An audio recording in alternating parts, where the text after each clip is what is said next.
अभी के टाइम में इन दिस एरा शादी करना is like total blunder. It's like a shittiest thing you can do for your self.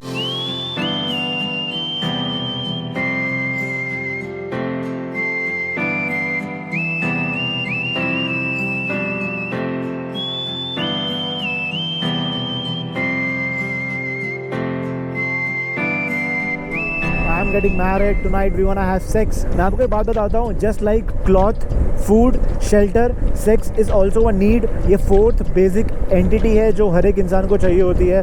तो इस चीज़ के लिए शादी करना इट्स नॉट द रीज़न. तो ये ओल्ड स्कूल जो एक मेंटालिटी है ना कि किस तरीके से शादी होती है और आपको 28-29 के बाद तो शादी कर ही लेनी है. आई मीन लड़के लोग भी एक्चुअली में फंस जाते हैं. मैं हर किसी की बात नहीं कर रहा. कुछ लड़के चूतिए भी होते हैं जो खुद माँ को बोलते हैं कि मेरे लिए फाइंड मी अ गर्ल, मेरे को नहीं मिल रही लड़की तो शादी करा दो मेरी. ऐसे भी चूतिए होते हैं. मैं किसी को पॉइंट आउट नहीं कर रहा, बट मैं जो था मुझे इन सब में नहीं पढ़ना था. I had a very clear mindset कि मुझे जितना हो सकता है नेक्स्ट 4-5 साल में सेविंग करना है. And then I have to get a better bike. और मुझे ट्रैवल करना है, टूर करना है, वीडियोस बनाना है. और क्योंकि ये चीज़ में मेरा कब टाइम निकलता है मुझे पता ही नहीं चलता यार. और जो चीज़ में आपका टाइम ऐसे निकल जा रहा है, I mean that's the thing you should strive for. वही आपको अपना पैशन, वही आपको अपना सर्वाइवल बनाना चाहिए. भले ही स्टार्टिंग में कम मिलेगा, नहीं मिल रहा, नहीं मिलेगा, but at the long term वो आपको हैप्पीनेस देगा, पीस ऑफ माइंड देगा और बेटर स्लीप देगा. So I just get the idea कि अभी ये लोग छोड़ने वाले नहीं हैं. मैं अभी 28 का हूँ ऑलरेडी और 29 का हो जाऊँगा कुछ महीने में. रिलेटिव्स के थ्रू और लड़कियों के कॉन्टैक्ट्स और लड़कियाँ ढूंढने का चुतियापा शुरू कर देंगे. एंड द मोमेंट पानी घड़े के ऊपर भरेगा, I'm gonna leave the place. तो मैं तो बहुत क्लियर था. तो फिर भी किसी लड़की के घर वालों को परेशान ना करे, उनको फॉल्स होप्स ना दें. और आप लोगों को तो घर वालों का पता ही है, ये लोग साले प्रोमिसेस करके बैठ जाएंगे दोस्ती के चक्कर में. और फिर दो ही चीज़ हो सकती हैं. फिर अगर बेटा चूतिया निकला तो बात मान जाएगा माँ बाप की, तो बेटे का ही कटेगा. माँ बाप तो अपना प्रॉमिस करके और बेटे को सूली पे चढ़ा देंगे. और सेकंड केस ये होगा कि डिसीजन इन्होंने कोई भी लिया हो, वादे कोई भी किए हों, बच्चा अपना देख के निकल जाएगा वहाँ से कि भाई मुझे ये सब चक्करों में नहीं पड़ना. This is not the right age for me to get married. पहले मुझे इंडिपेंडेंट होना है, फाइनेंशियली फ्री होना है, और एक बार मैं सेटल हो जाऊँ देन मैं किसी और को अपनी लाइफ में लाने के बारे में सोच भी सकता हूँ. तो वो अपना निकल जाएगा तो कटेगा किसका? मॉम का कटेगा. तो मैं तो क्लियर था कि भी मैं सेकंड वाले केस में आता हूँ. मैं उन कैटेगरी में आता हूँ ना जिनके फीमेल फ्रेंड्स इतने नहीं हैं, जो लड़कियों में इतना ज़्यादा नहीं है. भाई लौंडे ही दोस्त हैं हमारे, लड़के ही हैं, क्योंकि दोस्ती असली वही होती है. दोस्ती लड़कों से ही मिलती है, लड़कियों से सिर्फ एक ही चीज़ मिलती है जो आप लोग को पता है. हाँ, अगर कंपैटिबिलिटी है, अंडरस्टैंडिंग है, अच्छी बात है. इन अ लॉन्ग टर्म दो लोग एक हो सकते हैं, बट दोस्ती लड़कों से ही मिलती है भाई मेरे. इस चीज़ को दिमाग में डाल लेना. दोस्ती यारी की जो स्टोरीज़ है ना वो लड़कों की होती हैं, लड़कियों की नहीं होती. मतलब हमारे बीच में क्लियर था कि हम लोग since first year of college और इवन कॉलेज के पहले क्लास 12 से वी वेर इन कॉन्टैक्ट. हम लोग एक दूसरे को पसंद कर रहे थे. और फर्स्ट जो अफेक्शन होता है और फर्स्ट जो इन्फैचुएशन होता है या फिर फर्स्ट लव कह लो, तो मैं एक ही बंदी के साथ कनेक्टेड था पहले से सिंस 2010. तो मैं श्योर था कि और मैं किसी को इतने अच्छे से जानता ही नहीं भैंचोद. और लड़कियों को जानता कौन है? भगवान नहीं जान सका तो आम आदमी की क्या औकात. तो आई थॉट जितना भी थोड़ा बहुत मैं जानता हूँ मैं इसी को जानता हूँ. तो अगर मैं एंड अप करूँगा तो अगर इसने हाँ बोला तो मैं इसके साथ ही एंड अप करूँगा. तो मैं तो बहुत क्लियर था कि मेरे को किसी और के साथ घुसना ही नहीं है. भाई लाइफ का कचरा नहीं करना, क्योंकि ये शादी मैरिज के ऊपर अगर मैं टिप्पणी दूंगा तो पूरा दिन निकल जाएगा. और उसके बारे में बाद में कहीं बात करेंगे कि अभी के टाइम में इन दिस एरा शादी करना is like total blunder. It's like a shittiest thing you can do for your self. अगर आप लोग इंडिपेंडेंट नहीं हो, केपेबल नहीं हो और आपके अंदर वो सेल्फ लव का अभी तक स्टार्ट नहीं हुआ. और आई मीन सेल्फ लव का मतलब ये नहीं बोल रहा मैं, मतलब खुद का ध्यान देना और खुद के बारे में सोचना, तुम्हें क्या पसंद है, तुम्हारे हॉबीज़ क्या है, तुम्हारा पैशन क्या है, apart from doing 9 to 5 what else you want to do in your life. तो वो सब चीज़ें पता होनी चाहिए, राइट. उसके बाद आती है शादी की बात. तो मॉम डैड ने इतना प्रेशर किया ना, तो मैंने अल्टीमेटली फिर मैंने एक दिन उनको बिठाया घर पे, प्रॉपरली घर पे बिठाया और बोला कि देखो मैं ऑलरेडी किसी के कांटेक्ट में हूँ और अगर मैं शादी करूँगा तो मैं फिर उसी के साथ करने वाला हूँ, क्योंकि मैं उसी को अच्छे से जानता हूँ और मैं किसी को नहीं जानता और मैं किसी के साथ मुँह भी नहीं लगने वाला. और आई थिंक आप लोग को भी ऐसे ही डील करना चाहिए अगर आपका सिचुएशन मेरे जैसा है कि भाई ये लोग प्रेशर ना करें, तो पहले ही क्लियर कर दो और किसी लड़की को भी फॉल्स होप्स ना मिले और टाइम वेस्ट ना हो। तो ये सब मैंने उनको बिठा के तरीके से बोला, और मैंने बोला देखो जब शादी करनी होगी ना तो उसके 5-6 महीने पहले मैं आप लोगों को मिलवाऊंगा, लाइक मिलवाने का प्रोसेस रहेगा, लाइक फैमिली मिलेगी, तो वो 6 महीने तक में स्टार्ट कर देंगे। तो अभी मैंने आपको इन्फॉर्म कर दिया कि आप किसी को परेशान ना करो, बार बार मुझे परेशान ना करो। तो मैंने आपको क्लियर कर दिया है कि मेरे लाइफ में, मेरे प्लान्स में कोई है जिसको मैं पसंद करता हूँ, और जब शादी करनी होगी तो मैं 5-6 महीने पहले पेरेंट्स का इन्वॉल्वमेंट ले आएंगे। तो ये हो गया। इसके बाद बहुत सीन्स हुए, ऐसा नहीं कि वहाँ पे ख़त्म, बट जब शादी की डेट पास आने लगे ना तो चीज़ें बहुत ही मेसी हो गई। I was literally not comfortable at home, और इतना टॉक्सिक बिहेवियर हो गया था मेरे मॉम का, स्पेशली जो मैं जेन्युइनली करना चाहता हूँ, they were not supportive at all. Even though एक पेनी होता है ना, like I haven't told my father to even spend 1 penny on my marriage, it was all on me. सारा का सारा जो भी हुआ वो मैंने और सौम्या ने, ऑलमोस्ट कह लो मेरे वाइफ के साइड से ही पूरा खर्चा हुआ है, सब कुछ उन्होंने ही किया है, चाहे एक्सपेंसेस बोल लो, चाहे रिस्पॉन्सिबिलिटीज़ बोल लो, जो भी टेक केयर करना होता है। मेरे फैमिली में कोई सपोर्ट तक नहीं किया। एक वो होता है ना, एक अच्छा रिलेशन बनाना, एक एक घर जैसा एक जो वाइब होता है, वो पहले भी नहीं था मेरा इनके साथ, मेरे पुराने व्यूअर्स को पता है। और शादी के 2 महीने पहले भी नहीं रहा। मैंने शादी के 2 महीने पहले भी मॉम डैड से बात करके, पापा से बात करके मैंने दूसरा घर लिया, रेंट पे लिया, and I started building that house specially for my wife. अगर सेकेंड पर्सन मेरे लाइफ में आ रहा है तो I want to at least present her a home, at least जहाँ पे खुद का पर्सनल किचन हो, जिसका खुद का पर्सनल रूम हो, पर्सनल स्पेस हो, not in some restrictions. This is not fucking 17 or 18th century. This is 21st century. हर कोई जॉब कर रहा है, हर कोई कमा रहा है, and everyone should have their own privacy. दिमाग में डाल लो इसको। ज़रूरी नहीं है अगर तुम किसी से प्यार करते हो या तुम्हें अपने मॉम डैड से बहुत प्यार है तो तुमको उनकी गाँव में घुस के रहना है, ठीक है। मॉम डैड को बल्कि ये बोलना चाहिए कि आपको इंडिपेंडेंट होना है, आपको फाइनेंशियली इंडिपेंडेंट होना है, आपको अपना खुद का देखना है और खुद को भी संभालना है, अपने पार्टनर को भी संभालना है। ये उनका एक माइंडसेट होना चाहिए, बट मेरे साइड से वो नहीं था। तो मैंने अपना स्पेस लिया।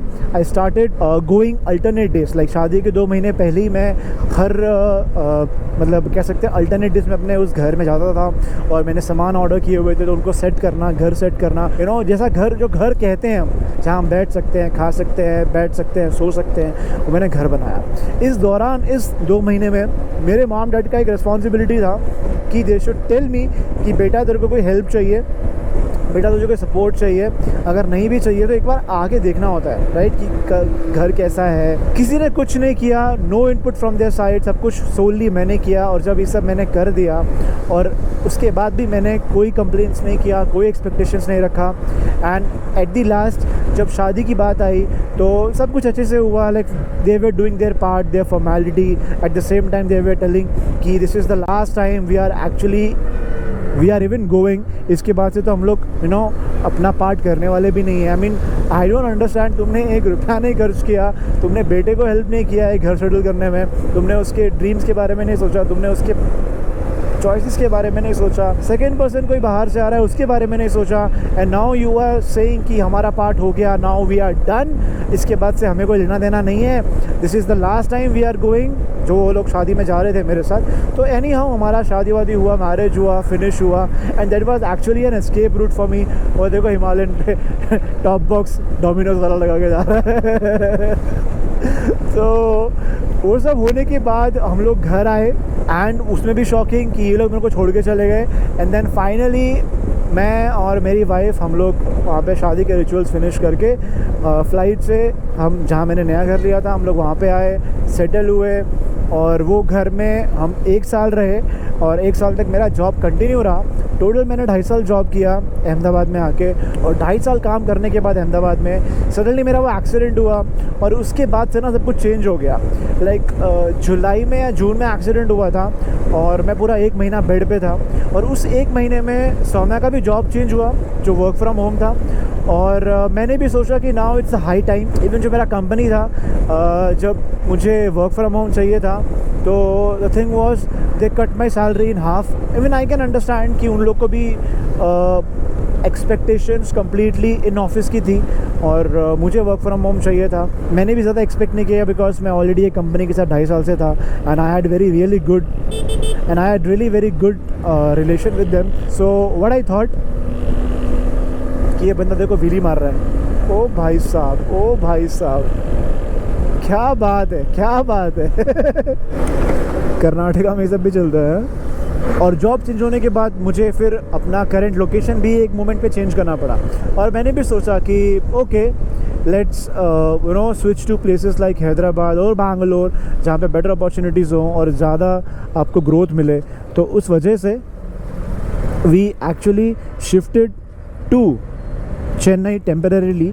सो विद दैट रीज़न मैंने फाइनली अहमदाबाद छोड़ दिया क्योंकि 2.5 साल काम करने के बाद चीज़ें कुछ अच्छी फिगर आउट नहीं हुई और चीज़ें सही टर्न आउट नहीं हुई कि मैं वहाँ पे कंटिन्यू करूँ। तो 1 साल मैंने कंटिन्यू किया और 1 साल के बाद मेरे को वो घर छोड़ना भी था। I have to leave that premises और एल्स मुझे वो कॉन्ट्रैक्ट वापस रिन्यू करना पड़ता। तो I didn't have much plans because Saumya got the better job, better opportunity, तो हमको वहाँ पे रहने की ज़रूरत नहीं थी। I had some issues with my like working hours, I was not getting work from home और टू बी ऑनेस्ट इतना ज़्यादा कुछ काम भी नहीं था जो वर्क फ्रॉम होम किया जा सके with my old preferences. I was actually getting a better job but problem वो था कि वो अहमदाबाद में नहीं था, वो यहाँ तो हैदराबाद में था, यहाँ बैंगलोर में था, यहाँ चेन्नई में था। सो वी बोथ लाइक ये सब हमने ही डिस्कस किया, मैंने और सौम्या ने। सो वी फाइनली डिसाइडेड कि 1 साल हो रहा है, हम अभी रेंट वाले को जो ओनर है उससे हम रिन्यू नहीं करेंगे। We gonna leave Ahmedabad, we will shift temporarily to Chennai. तो जहाँ पे सौम्या ऑलरेडी बढ़िया से सेट है, काम कर रही है, she is doing very great and I am so proud of her, she is doing really good. और हर एक लड़की को, चाहे वो आपकी बहन है, आपकी बीवी है, आपकी बेटी है या कोई भी है, you should support her in every way possible. अगर वो सपोर्ट डिज़र्व करती है, if she is on right track, right path, आपको अपना एडी और चोटी का जोर लगा के उनको सपोर्ट करना चाहिए। आप लोग तो मैनेज कर लोगे, आप लोग तो कर लोगे यार, बट अगर सही टाइम पे एक लड़की को, एक फ़ीमेल को, एक वुमेन को अगर अपॉर्चुनिटी निकल जाती है ना हाथ से, फिर वो बार बार नहीं आती। आदमी तो कभी भी काम कर लेता है, right, that's okay. Now it's up to me जिसको अभी वापस बैक ऑन ट्रैक होना है। So as I said, there are some good offers on the plate, but I'm mainly looking for a job which gives me flexibility to work while travel, which I'm still figuring out, finding out. I have few job offers currently, but I'm not accepting it because मुझे completely office जाना पड़ेगा और completely location change करना पड़ेगा। So for that I am not signed up right now, but the thing is it's not the only income source. I have many income source which is currently keeping me sane or things are getting really good. ये मैं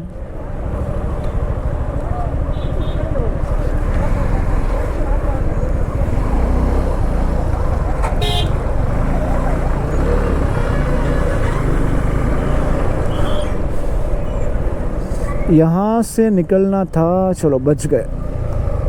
So as I said, I started generating multiple income sources at the age of 24-25.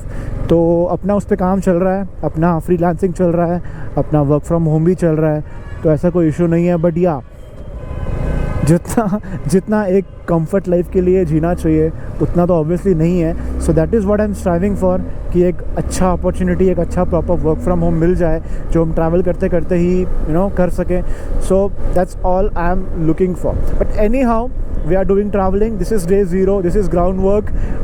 Next कल से we gonna start exploring whole Karnataka. Day 1, day 2 पूरा plan जो है वो YouTube पे already charts में है, बट इसको पूरा ब्रेक डाउन करके मैं जल्दी बता देने वाला हूँ। और ये जा रही है हमारी जावा। सो गाइस, आप लोगों ने इतना पूछा about my past, about my history, about my work life, about my personal life. मेरे लास्ट के 2-3 साल जो मुझे अपाचे पे देख रहे थे वो काफ़ी वो थे अचंभित थे कि डूड एक तो अपाचे चलाना छोड़ दिया, वो जो घर से निकलता था वो घर बदल गया और अभी दूसरा घर है, शादी हो गई, how is the post marriage life and all. So things are going quite nice. So guys that's all in this video. पहुंच चुके हैं हम लोग ऑलमोस्ट बैंगलोर एंड हमारा कर्नाटका का ट्रिप स्टार्ट हो चुका है। ट्रिप मैं अभी 0 कर देने वाला हूं और कर्नाटका से ही मैं ट्रिप स्टार्ट करूंगा कि कर्नाटका के स्टेट में हमने कितने किलोमीटर्स कवर किए वो हम कैलकुलेट करेंगे। So at the end of this Karnataka expedition will calculate that how many kilometres we have covered specially in the state of Karnataka. So guys, that's all in this video. I will see you in the next motor vlog. Till then, take care. Bye bye.